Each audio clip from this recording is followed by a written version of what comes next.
오늘 함께 나누실 하나님 말씀은 신약성경 마태복음 2장 1절에서 12절까지입니다. 그 중에서 1절부터 6절까지 봉독해 드리겠습니다. 헤롯 왕 때에 예수께서 유대 베들레헴에서 나심에 동방으로부터 박사들이 예루살렘에 이르러 말하되 유대인의 왕으로 나신 이가 어디 계시냐? 우리가 동방에서 그의 별을 보고 그에게 경배하러 왔노라 하니 헤롯 왕과 온 예루살렘이 듣고 소동한지라. 왕이 모든 대제사장과 백성의 서기관들을 모아 그리스도가 어디서 나겠느냐 물으니 이르되 유대 베들레헴이오니 이는 선지자로 이렇게 기록된 바 또 유대 땅 베들레헴아 너는 유대의 고을 중에서 가장 작지 아니하도다. 내게서 한 다스리는 자가 나와서 내 백성 이스라엘의 목자가 되리라 하였음이니이다. 아멘. 할렐루야. 우리 아버지 하나님의 크신 그 은혜와 사랑이 또 여러분과 여러분 가정에 충만하시기를 주님의 이름으로 축원합니다. 정확하게 12월 25일 날 예수님께서 탄생하셨다라고는 볼 수가 없어요. 그런데 우리 그 조직교회가 생기면서 주님께서 탄생하신 날을 이때쯤이다라고 해서 합의해서 회의해서 정한 거거든요. 그래서 모든 세계 그리스도인들이 혹은 또 카톨릭 쪽에서도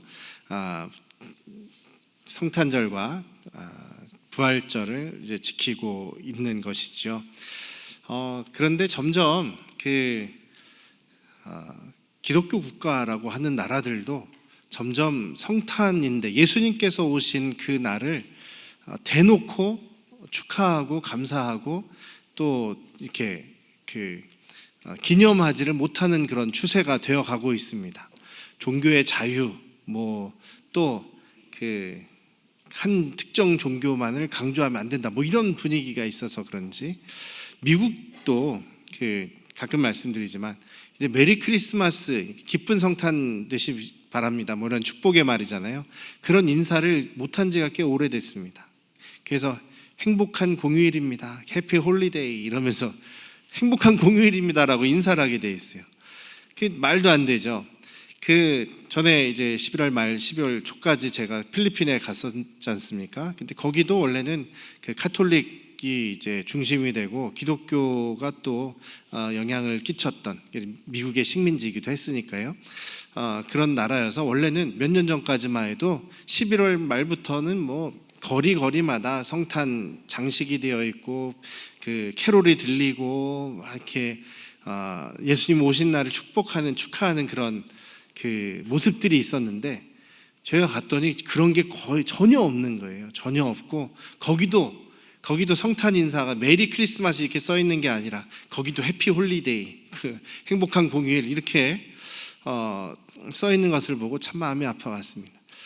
점점 저희가 지금 마지막 때를 살아가고 있다라고 얘기를 합니다만 점점 주님 오실 때가 더 가까우면 사단도 계속 우리의 마음 속에서 또 우리의 주변의 모습 속에서 예수님을 지워버리려고 그렇게 애를 쓰는 것 같아요. 예수님이 우리의 주님이시고 우리의 구원자신 것을 없애버리려는 노력이 엄청나게 대단한 것 같습니다.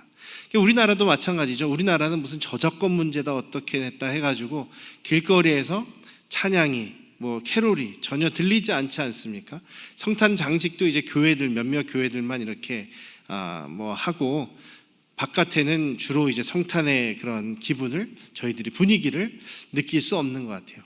예전에는 제가 좀 기분 나빴던 게 있어요. 예전에는 좀 기분 나쁘게 생각했던 게 길거리 돌아다니면 너무 찬송가랑 성탄 그런 찬양들이 너무 무분별하게 나오고 어떤 경우 술집에서 나오고 이러니까 기분이 되게 나쁘더라고요. 근데 요즘에는 너무 안 나오니까 참 아무 데서나 들리면 좋겠다 이런 생각이 들 때도 있습니다. 점점 예수님이 우리의 삶의 주인이시고 우리의 구원자 되신 예수님을 점점 강조하지 않게 만들려는 그런 사단의 영향력들이 너무나 많은 것 같습니다. 그럴 때일수록 우리 안양 성도교회 가족들은 항상 예수님을 기억하고 이 땅에 오신 나의 왕으로서, 나의 주인으로 혹은 나의 구세주로 오신 예수 그리스도를 계속 생각하고 감사하고 또 찬양으로 영광 돌리며 주님과 함께 동행하시는 우리 안양 성도교회 가족들 되시기를 주님의 이름으로 축원합니다. 성탄을 또 맞아서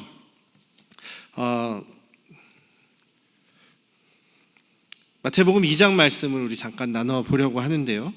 마태복음 2장, 특별히 마태는요, 유대인들을 위해서, 유대인들에게 예수님을 소개하면서 예수님이 어떤 분이시냐라는 것을 소개하고 있습니다. 마태가 유대인이기도 했지만 특별히 이 마태복음은 유대인들에게 초점을 맞춰지고 쓰여진 그런 복음서예요. 마가복음 같은 경우 혹은 누가복음 같은 경우는 이방인들까지도 염두에 둔, 이방인들을 대상으로 한 그런 예수님을 소개하는 복음서가 마가복음 혹은 마가복음과 누가복음이죠. 오늘 이 말씀에서 특별히 그 동방의 박사들이라는 사람들과 그리고 헤롯 왕 혹은 대제사장들, 서기관들이 이렇게 좀 분명하게 구분이 됩니다. 동방의 박사들이라는 것은, 이라는 분들은 지도를 보여주시면 예수님 당시에 로마 제국이 좀 초록색으로 되어 있는데요. 경계가 좀 작아 보이죠. 이 초록색 경계에서 저 유럽 지역을 다 차지하고 있었던 것이 로마 제국의 큰 제국을 다스리고 있었죠. 만들고 있었습니다. 그런데 그 로마 제국의 이제 저기에 보면 수도 현이라고 써 있는 쪽이 이제 그 이스라엘 쪽이에요. 그 예루살렘이 있는 이스라엘 쪽입니다. 예루살렘, 이스라엘을 포함해서 그 유럽 지역 쪽까지 차지하고 있었던 것이 커다란 로마 제국이었습니다. 그런데 로마 제국에 비해서도 밀리지 않는 커다란 세력을 차지하고 있었던 동방의 나라, 전에 그 이라크, 이란이 있는 그 바벨론과 페르시아 제국을 포함하는 커다란 동방 제국을 만든 것이 바로 파르티아 제국이라는 것이었어요. 예수님 당시에, 예수님 태어나셨을 때 혹은 예수님 당시에 이렇게 유럽 쪽은 로마가, 또 동방 쪽은 파르티아 제국이 큰 세력으로 이렇게 둘이 대립을 하고 있을 때였습니다. 동방의 박사들이라고 하면 바로 저 파르티아 제국에 속해 있는 박사들이라고 하는 것은 점성술사, 별을 보고 별의 운행을 관측하면서 이 세상에 혹은 이때에 이상한 것이 있는지, 뭔가 특별한 것이 있는지를 관측하던 사람들이 바로 점성술사, 박사라고 번역되어 있는 점성술사들입니다. 우리 그 다니엘서에 보면 다니엘 선지자도 바벨론 제국에서 또 메데 파사 제국에서 그 박사로서, 점성술사로서, 또 총리로서 그 국가의 굉장히 중요한 직책을 감당하던 사람들이었지 않습니까? 이 점성술사들은, 그 동방 박사들은 굉장히 고위직에 있는 사람들이에요. 국가의 대소사를 이제 황제에게 의논하는데 굉장히 영향력이 있었던, 중요 직책에 있었던 그런 사람들입니다. 자, 그런 사람들이 별을 연구하다가, 별을 관측하다가 저 예루살렘 쪽에, 저 이스라엘 쪽에서, 가나안 땅 쪽에서 커다란 별, 커다랗고 밝게 빛나는 왕의 별이라고 하는 것이 뜬 것을 보게 됩니다. 그 왕의 별이 뜬 것을 보고 분명하게 이들은 아는 것이죠. 왕이 태어났구나, 새로운 왕이, 위대한 왕이 태어났구나라는 것을 알게 됩니다. 그래서 이제 뭐 황제에게 허락을 받았겠죠. 그래서 당시 수도에서 이제 예루살렘까지 오게 됩니다. 지도를 다시 한번 보여줄 수 있으면, 그 예수님 당시에 니사라고 하는 저쪽 수도였을 수도 있고, 아니면 바그다드 부분의, 현재의 바그다드 부분의 수도였을 수도 있는데요. 길면 한 2,000km 정도, 우리 지금 이 거리로 2,000km 정도 떨어진 곳에서부터 이제 예루살렘까지 왔다는 겁니다.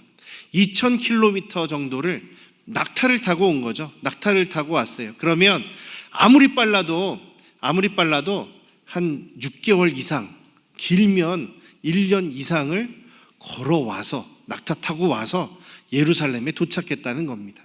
그러니까 그 왕을, 태어나신 왕을 여기 보면 2절에 보면 경배하기 위해서 왔습니다. 왕의 별을 보고 새로 태어나신 왕에게 경배하기 위해서 왔다라고 지금 이야기를 했습니다. 2,000km 정도를 낙타를 타고 그 험한 길을 걸어와서 적어도 정말 3개월에서 1년 이상 올 수 있는 그 거리를 와서 지금 왕께 경배하겠다라는 것이죠. 그래서 1년 이상 걸렸을 수도 있기 때문에 헤롯 왕이 그 박사들에게 언제 저 별이 보였습니까? 저 별이 뜬 것이 언제입니까? 라는 것을 물어봐서 그 시기를 계산해 가지고 넉넉하게 2살 이하의 만으로 2살 이하의 사내 아이들을 다 죽이게 된 거죠. 그래서 이 먼 거리를 지금 찾아온 사람들이 바로 동방의 박사들입니다. 뭐 하기 위해서요? 경배하기 위해서. 위대한 왕으로 태어나신 분이 있으니 경배하기 위해서. 그리고 왕이 태어났다고 하니까 먼저 생각할 수 있는 것은 왕궁에서 태어나는 거죠. 왕궁에서 왕이 태어나는 게 이제 자연스러우니까 혹시 왕에게서 자식이 태어났는가? 먼저 왕궁에 왔던 것입니다. 어쨌든 먼 거리를 경배하기 위해서 왔다라는 것이죠. 그래서 지금 이 박사들이 헤롯 왕에게 찾아옵니다. 예루살렘에 있는 헤롯 왕에게 찾아와서 물어봅니다. 유대인의 왕으로 태어나신 분이 분명히 계시는데 왕의 별이 뜬 것을 보니까 왕이 분명히 태어났는데 그 왕이 어디에 계십니까? 라고 물어봅니다. 뭐를 물어봤다고요? 어디에 계십니까? 라는 것을 물어봤어요. 박사들은 분명히 어디에 계십니까를 물어보고 찾아가서 경배하기 위해서 왕에게, 헤롯 왕에게 그것을 물어봅니다. 그런데 헤롯 왕의 관심은 어디가 아니라 언제인 것이죠. 어디라는 것은 너무 쉬워요. 헤롯 왕이 그 이야기를 듣고 모든 대제사장들과 백성의 서기관들을 다 불러 모았다는 거예요.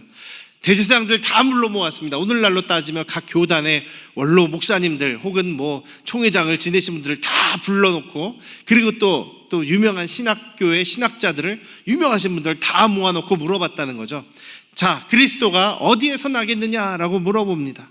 그랬더니 쉽게 답이 나와요. 유대의 베들레헴입니다. 선지자의 글에, 구약의 미가 선지자의 글에 이렇게 기록되었습니다. 유대 땅 베들레헴아, 너는 작은 고을이 아니다. 왜냐하면 거기서 위대한 왕이 다스릴 통치자가 나오기 때문이다 라고 예언되었기 때문입니다. 이렇게 대답을 하죠. 그러자 그렇구나 라고 하면서 헤롯 왕은 더 자기의 관심이 있는 질문을 박사에게 합니다. 7절에 보면 이 헤롯이 가만히 박사들을 불러서 별이 언제 나타났습니까? 언제 나타났습니까? 언제를 물어봅니다. 자, 박사들의 관심과 헤롯의 관심이 완전히 다르죠. 박사들의 관심은 어디에 계십니까? 찾아가서 경배하겠습니다 라는 것이고, 헤롯 왕은 뭡니까? 언제 태어났습니까? 내가 그 태어난 거를, 또 장소는 아니까 찾아가서 잡아 죽이겠다라는 생각을 하는 거죠. 왜냐하면 여기 분명히 보면 예수님 당시에, 예수님께서 탄생하실 그때쯤에 민간의 사람들은요 메시아를 기다렸습니다. 그리스도를 바라고 기다렸습니다. 정말 우리 이 열악한 환경, 이 가난에서 혹은 이 고통 속에서 우리를 구원해 주십시오. 저 로마의 압제로부터 우리를 해방시켜 주십시오. 이들이 기억하고 있는, 이들이 예상하고 있는 그리스도는 바로 다윗의 혈통에서 다윗과 같은 왕입니다. 유대의 왕이 돼서 강한 나라로 만들어 주시고, 이 로마로부터 해방시켜 주시고, 로마도 이겨버리고 막 세상에서 가장 큰 나라가 되게 해주실 왕이 났으면 좋겠다. 그 메시아가 어서 오시옵소서라고 기다리고 있습니다. 그런데 헤롯 왕은 분명히 여기 그리스도다. 동방의 박사들은 왕이 어디 계십니까? 유대인의 왕이 어디 계십니까? 라고 물어봤는데 헤롯은 서기관들과 대제사장들에게 4절에 보면 그렇게 물어보죠. 그리스도가 어디서 날 거냐? 그리스도 메시아가 어디서 날 거냐라는 것을 물어봅니다. 그리고 그 메시아를 죽이려고 합니다. 왜냐하면 자기가 현재 이 유대의 왕이라고 생각하고 있기 때문입니다. 다른 왕이 나오면 안 된다라고 생각하고 있기 때문이에요. 왜냐하면 이 헤롯은 원래 참 유대인도 아니었어요. 이 헤롯 왕은 에돔 사람입니다. 그 에서의, 이삭의 아들 중에 그 맏아들 에서의 자손이에요. 에돔의 자손. 그런데 그 중에 일부가 유대인 지역에서, 유대에서 살다가 유대교를 개종을 했어요. 개종을 하고 이제 유대인 이제 취급을 받는 거죠. 그래서 이들을 이두메인이다라고 얘기를 하는데, 이 헤롯은 로마의 황제하고 이렇게 끈이 있어가지고 뇌물도 많이 바치고 좋은 관계를 유지하다가 결국은 로마 황제로부터 유대 지역을 자치적으로 다스릴 수 있는 그런 왕으로 임명을 받았습니다. 이제 그래서 자기가 첫 번째 왕이 된 거예요. 로마 황제의 인정을 받아서 로마 황제가 보호해주는 가운데 자기가 유대의 왕이 된 겁니다. 그러니 다른 왕이 낫다라는 것을 좋아할 리가 없죠. 자기의 왕을 계속 유지해야 되기 때문입니다. 여기 대제사장들과 서기관, 율법학자들이라고 하는 서기관들도 관심이 없어요. 지금 로마의 보호 아래에서 자기들이 대제사장 역할을 하고 있고 율법교사로 돈도 많이 벌고 있고 사람들 민간의 존경도 받고 있는데, 이대로가 좋사오니 지금 그대로를 유지하기 원하는 것이 또 대제사장들과 서기관들의 마음이었다는 것이죠. 민간 대중들은 좀 달랐습니다. 예수님께서 공생애 하시기 전에 침례 요한이 사람들을 회개시키고 메시아를 기다리게 할 때 수많은 사람들이 찾아와서 침례를 받고 회개를 하고, 그리고 메시아를 기다리는 그런 그 침례 요한의 제자들이 되는 것을 보면, 민간은 메시아를 기다렸지만 이 왕이나 또 종교 지도자들, 또 정치가들은 그런 것과 전혀 상관없이 지금 현재가 좋사오니, 지금 우리가 누리고 있는 이 기득권이 좋사오니 하면서 메시아에 관심이 없는 상황입니다. 오히려 헤롯 왕은 메시아를 찾아 죽이려고 하는 모습입니다. 분명하게 대비가 되죠. 저 동방의 그 박사들은 성경도 모르는 사람들입니다. 세상 학문을 연구하다가, 별을 연구하다가 오히려 세상의 왕을 찾게 됩니다. 세상의 왕이 나신 것을 알고 찾아와서 경배하게 됩니다. 1년 가까이를 찾아와서, 힘들게 찾아와서 예물을 드리고 경배를 드리고 있습니다.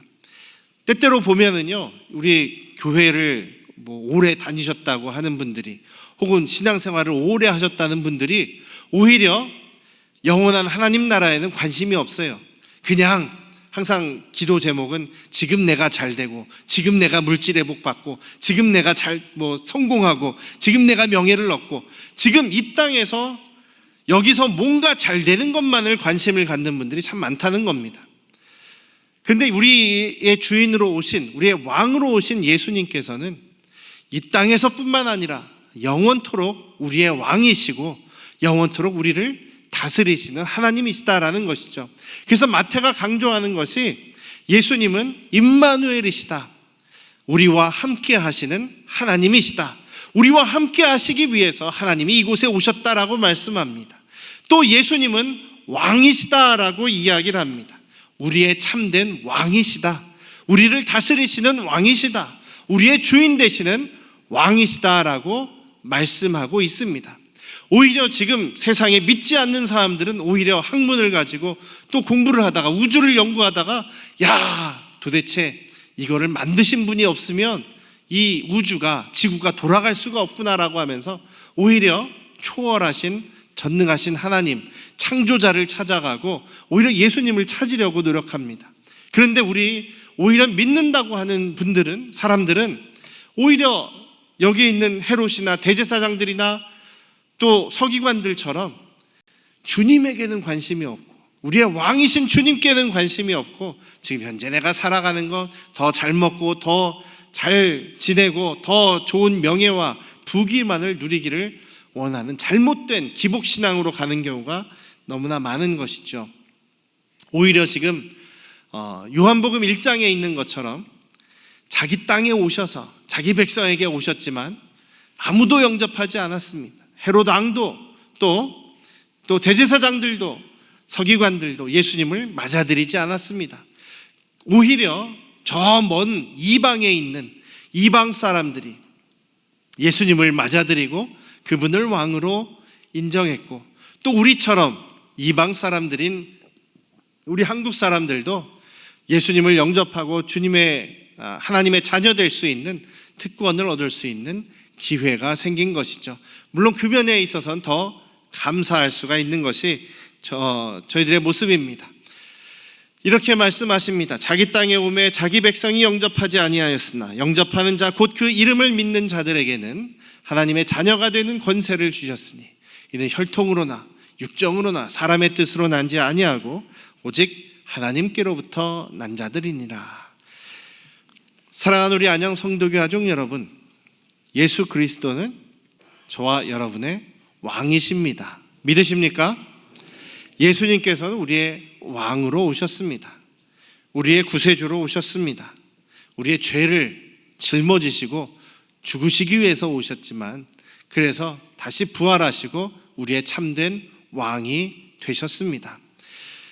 가장 중요한 것은 우리가 그 왕이신 예수님을 모시고 정말 왕으로서 모셔드리며 살아가는 그 삶인 것입니다.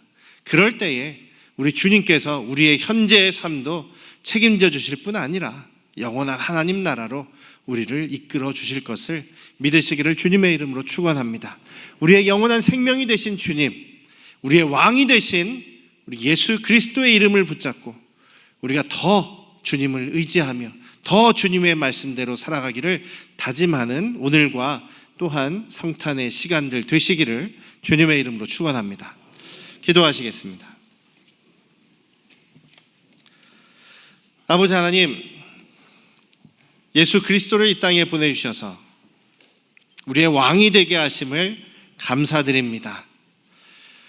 주님께서 오시지 않으셨으면 우리는 여전히 죄 가운데 있을 것이고 여전히 우리에게는 절망과 멸망만이 기다리고 있는 그런 소망 없는 사람들이었을 것입니다. 그러나 예수께서 우리에게 오심으로 인하여서 우리의 참 생명이 되어주시고 우리의 참 소망이 되어주시고 우리의 동반자가 되어주심을 감사드립니다.